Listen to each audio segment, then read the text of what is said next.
Calculus Unit 4, Lesson 8, Integration by Substitution. So in this lesson, we're going to learn to recognize that sometimes the chain rule was used for the derivative and we want to go backwards. So you have to actually recognize that your derivative involved the chain rule by you have a function inside of that and then you have the multiple of that inside function on the outside of it. So when you go back, you basically ignore this part of it and you simply find the antiderivative of that function, because when you took this, it would be the derivative of this function and then multiplied by the derivative of this. So you have to recognize that when you go backwards. So in this lesson, we're going to do it by pattern recognition, and then in the next lesson, we're going to do the same thing, only it'll be more complicated and we'll have to actually use a method called use substitution.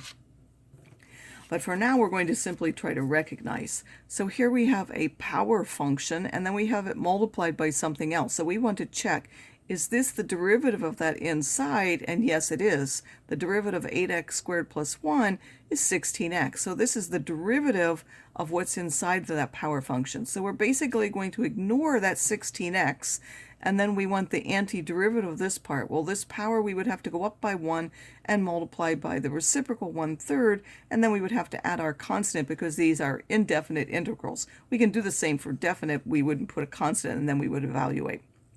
But this is an indefinite one. And then it's always helpful, make sure at the beginning that you're always checking that you've done your constants right. So at least in your head, check that if you took the derivative, yes, 1/3 times 3 would go away. You would decrease that power by 1. That would give you 8x squared plus 1 squared. Then you would multiply by the derivative. And yes, it does indeed get that. So your first thought for what it should be really works out.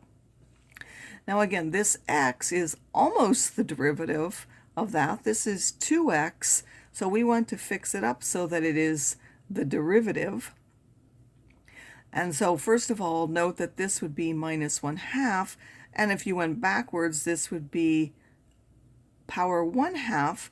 And then this should have been a 2x. You ended up and you took a half of that and got 1. And that's why you didn't need any constant, because when you multiply by that 2, so double check. In fact, if you put the half and just checked it, then you didn't need to adjust the result.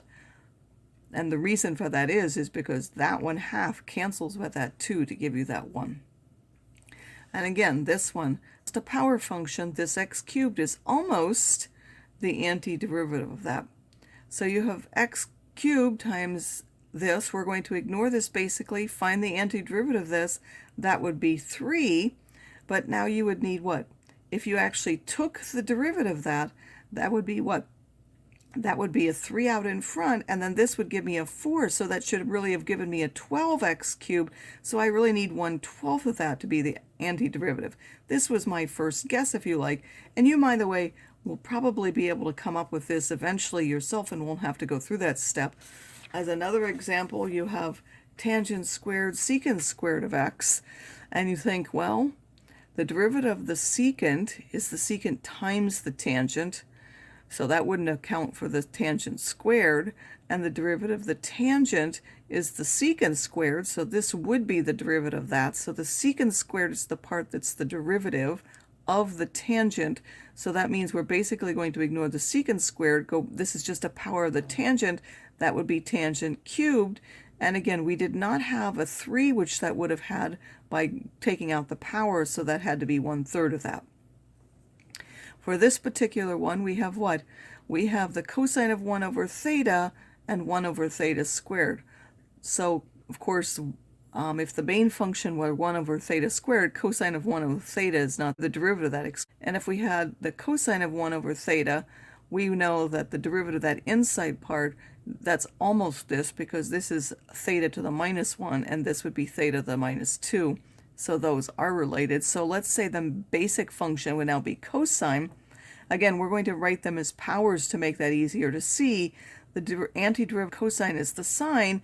If you like, that's your first sort of guess in your mind. Again, you wouldn't write it out like this. You would simply fix up the constant here in front. And then you think, okay, if I took the derivative of the sine, what would happen? I would get minus the cosine of theta to the minus 1.